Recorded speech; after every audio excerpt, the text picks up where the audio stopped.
It's your boy, the Surgical Guru. And today, I'm gonna show you how to put a full body toga on when you're doing orthopedic surgery, when you're doing total knees and total hips.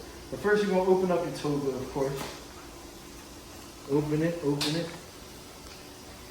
then I'm gonna throw my glove on top.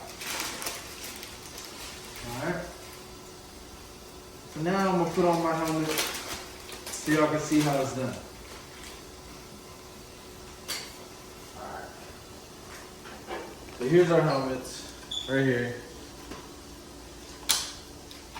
Take this out, or untangle that. You put this on top of your head. Now this nozzle controls how tight it is around your head.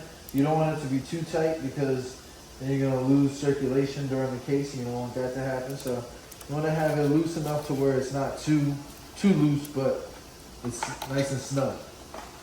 Alright? Take this piece, put your battery in this piece. Once you put the battery in, it turns on.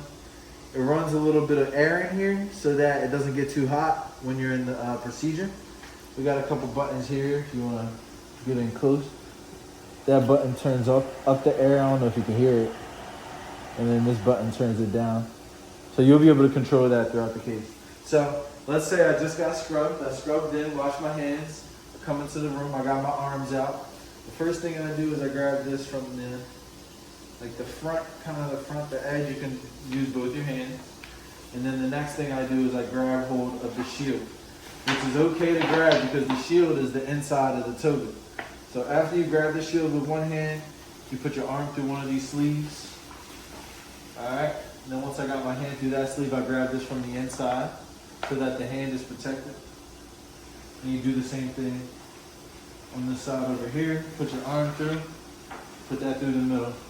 And once you got your arms in, you got a good grasp of the shield, you're going to take that part of the shield and put it on the hook right there. Then there's two magnets on the side that are going to go on the sides.